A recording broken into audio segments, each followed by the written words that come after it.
We watching Casual Geographic. Let's get it. What does the fox say? What does the fox say? What does the fox say? Aww. Hi, Cleo.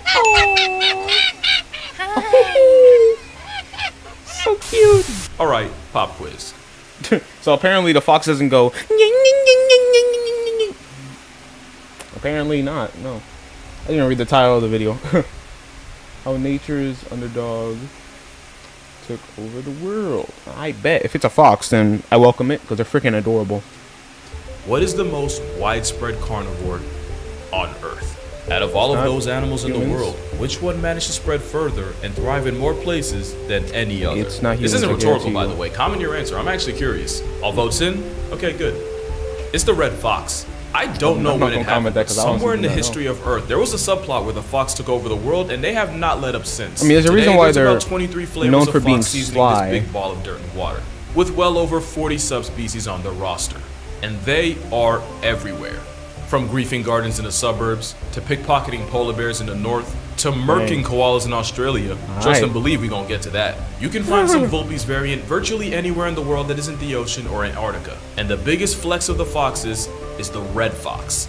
Despite being in the weight class of a small dog, no other mammalian carnivore owns more real estate. And even though they're invited to the carnivore cookout, technically they're omnivores, which means they eat, and I do I knew not say that. this lightly, everything. Rabbits, rodents, birds, frogs, worms, fish, crabs, clams, insects, lizards, eggs, fruits, plants, garbage, cat food, dog food, carry-on, and I don't mean the bag, and actual feces. Literally their whole meal plan is, if it doesn't kill them first, they'll eat it. Foxes are also able to Alright. exploit the Earth's magnetic fields in order to catch bodies. You're lying. You've probably seen this thing foxes do where they'll swan dive into Yes, a I pile of have. snow. So cute. It's called mousing, and foxes are able to use get- magnetic fields as this kind of internal GPS, and they cross-reference that with a broken sense of hearing to figure out exactly where their target is and exactly where to land a critical hit. Foxes pretty much have a real-life wall hack, and they're one of the few animals to hunt like this. They're also smart enough to memorize the migration patterns of certain species of birds, meaning they know the exact time to pull up for free and easy protein. Snacking. Foxes also manage to figure out the same with some turtles, since timing it right after they lay their eggs and peace out means low-effort omelets. Call that over easy. And arguably, no place has Nice. foxed around and found out more than Australia. Because way back in the 1800s, Europeans airdropped red foxes to the land down under for the sport of fox hunting. Evidently, the foxes weren't about to go down like that. To the point I where a took couple it- years I ago, took that it's estimated personally. that over 7 million foxes dang. exist in Australia as a perpetual middle finger to the settlers that thought they'd be light work. Some unhinged foxes even learn to climb trees in order to snatch baby koalas and sugar gliders, proving that any animal that gets introduced to Australia will inevitably become a problem. And now, foxes and feral cats are like the Kobe and Shaq of putting native Australian animals on a shirt. That ability to adapt means foxes are one of the very Oh, nah. few predators that do better in can tell you've been through cities. something. Not Look at 'em. as well, not almost as well, no, better.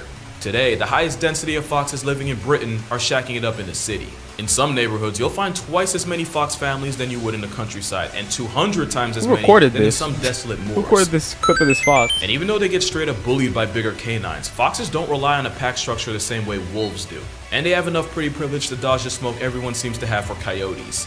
It also helps that they're nocturnal and move like introverts. Mama fox will go out of her way to clean the den area so well that the average person could walk right past it and not even realize there's a whole family underground.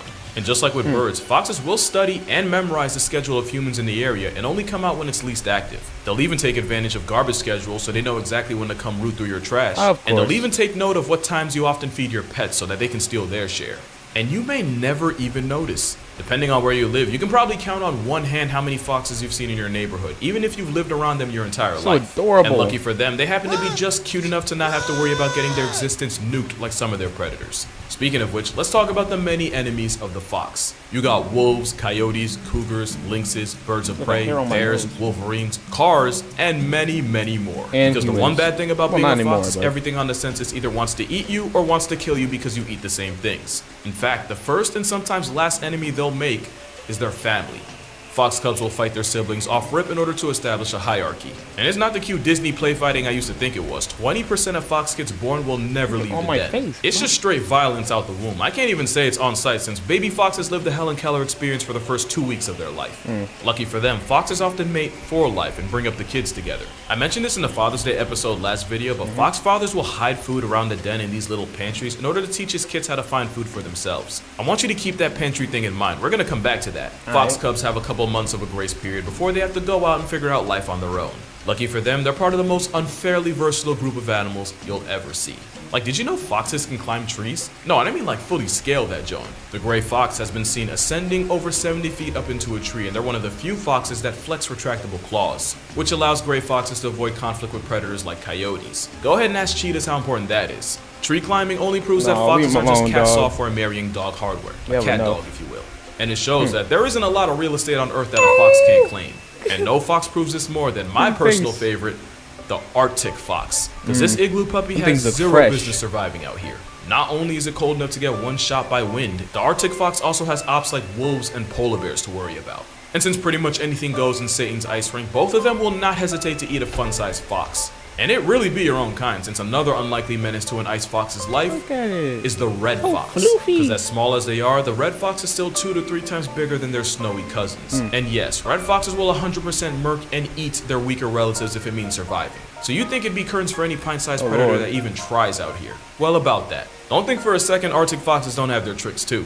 They'll strategically follow polar bears for miles just to clean off whatever they don't finish. We're talking about a house cat-sized fox slipping food from the literal biggest land predator on the planet, while also managing to stay far enough to avoid getting their consciousness confiscated permanently. These baby-faced survivors will even resort to scavenging the polar bear's food, except after it's already been digested and taken the south exit. Yeah, they're a different kind of potty mouth. But the Arctic fox has a secret to never having to miss a meal. These Q-tip terriers have a pantry system where they'll bury any extra food in a network of underground dens, which can stretch across 20 miles. And it's these food supplies that keeps the Arctic fox's pulse going in the dead of winter. There was even one time where researchers uncovered a fox cellar containing 38 birds, 4 rabbits, and about a dozen eggs. Oh, it's hoarding on 1,000, but it's what keeps them Euro-stepping death and ghosting the Grim Reaper. This cotton-colored canine has one more trick too. Coming in all white helps the glacier jockey cosplay as a snowdrift in order to avoid predators. But once the sun finally makes an appearance like an absentee father on tax day, the longer daylight triggers hormonal changes that causes them to change coats. They go from whiter than a party in the Hamptons to a thinner coat that matches the tundra the Arctic turns into.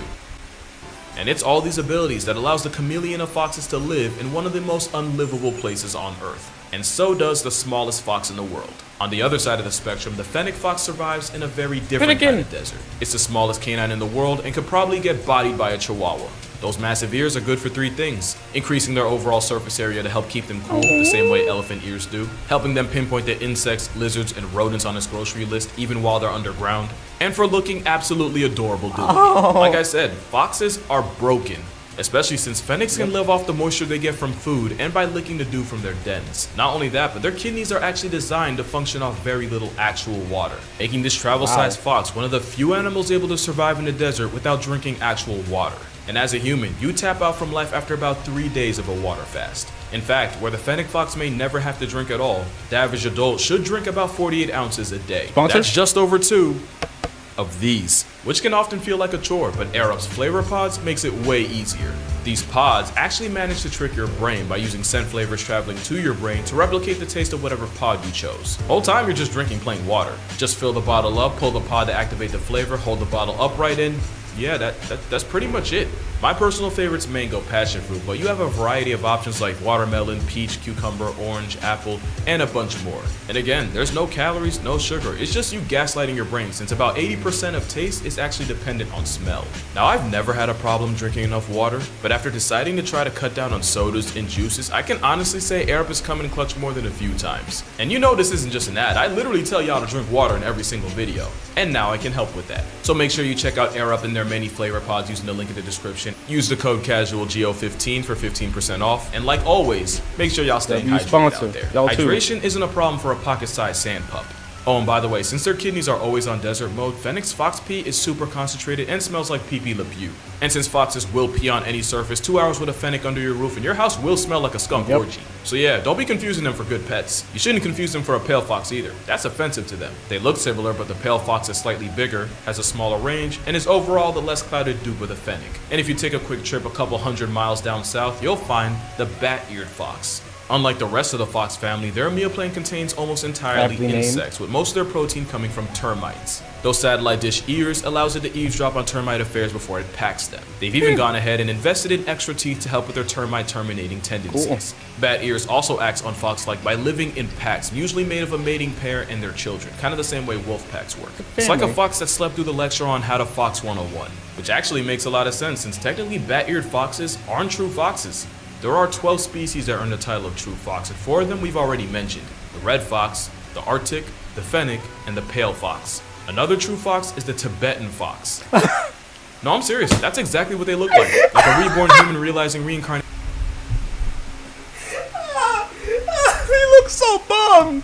Bruh. Oh my gosh, bro looks so bummed out. Bruh. I'm about to screenshot that. I'm gonna screenshot that, dog.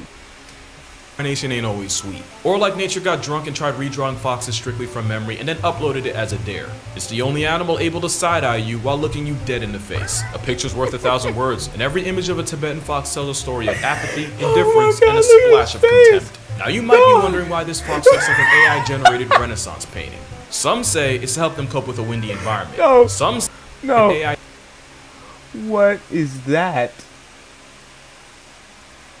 generated Renaissance painting. Some say it's to help them cope with a windy environment. Some say it's because their skulls are specialized for carnivory. I say God or nature, whoever did this to them, has a twisted sense of humor. Evidently, the Tibetan fox does not. I love it. Also, you know the whole coyote badger team up that we all love so much and can't get enough of? Apparently, the Tibetan fox has the same type of arrangement with Himalayan brown bears, where the bears will dig out pika burrows, that's a pika, and force them to run on land, where they get chased down by the fox. The fox isn't the digger the bear is, but the fox has better foot speed, so like any true dynamic duo, they cover each other's weaknesses, even if one of them looks allergic to oxygen. I'm gonna run through a couple more foxes real quick. We have Blandford's fox, found in the Middle East and Central Asia. They're easily the goats of foxes, able to scale anything short of 90 degrees and able to do the equivalent of a 10-foot box jump by leaping onto ledges. There's the kit fox of the Southwest, also known as the San Joaquin fox, and they're basically the American edition of the Fennec fox. We can't forget about the Corsac fox of the Mongolian steppe and Central Asian deserts. Then you got the Cape fox of South America, and the slightly bigger Indian-based Bengal fox. I was not kidding. Unless you're neighbors with the cast of Happy Feet, there's likely more foxes in your area than hot singles just dying to meet you. Foxes come in so many forms that they even have their equivalent of a shiny Pokemon. Ladies and gentlemen, I give you the cross fox. It's actually a red fox with partial melanism. You know, the same thing that turns leopards and jaguars into black panthers. They're more common in Canada, where up to a third of the red fox population has this bimelanated alternate skin. And even rarer than them are silver foxes, which is just a red fox with complete melanism, gang. Because yeah, red foxes aren't always red. Like I said, foxes exist in many forms, but there's one final form not even they saw coming. Pets. That's right, there's a population of domestic foxes in the world as we speak. Basically, the lore goes, this guy, Dmitry Belyaev, asked a question. How did we go from this apex predator to a lapdog? So he and graduate Ludmila Trut tried to see if they could replicate the wolf domestication process, except with foxes. They created a fox farm with 100 vixens and 30 males, in which foxes got to mate depending on which ones were the most tolerant of humans. The most human-friendly foxes fornicated, and this process repeated itself with the next generation. Essentially, they were selecting for traits that would make them the most fit for human companionship. And as the experiment wore on, the foxes went from not fearful of people, to tolerant of people, to actively seeking out people. Later generations would develop an affinity towards humans, sniffing and licking people, and even replacing the aggressive yips and shrieks with more passive whimpers and pants. But what we weren't expecting was, as their personalities and attitudes towards people changed, so did their bodies. The more people-friendly foxes sported droopy ears and curled-up tails, which is pretty different from the upright ears and downwards pointed tails of their wild cousins. And after decades of successfully playing God with foxes, we now live in a world where you can adopt and own a pet silver fox. Surprise, this ain't the Here's part of sponsor. the video where I tell you why you ain't ready for that. They poop and pee everywhere, and there isn't a surface in the house they can't get to. You little shit. They scream, especially at night. You'll be finding out what the fox says while you're trying to count sheep. Not to mention you're probably gonna sacrifice furniture for their happiness. That combination adds up to a good chance you're up at 3 a.m. cleaning fox feces off the top of your fridge while cursing yourself for not just getting a hamster. You can probably find a way to make it work if you do the research and you're committed enough, but, and I'm gonna say this as many times as it's applicable, if you're that willing to sacrifice your sleep, sanity, and social life for a screaming, pooping, deratio of a creature, just have children. Because foxes are great wild animals, but they can really be some mid-as-hell pets. But that's gonna do it for this video. Friendly reminder that I do have a book out. It's called 100 Animals That Can, Redacted, Kill You. Link in description if you're interested. Shout out to AirUp for sponsoring this video. Shout out to you all for watching this video. Drink water, wear sunscreen, touch grass, hug your parents, and I'ma see y'all in the next one. Same here. I'll see y'all in the next one.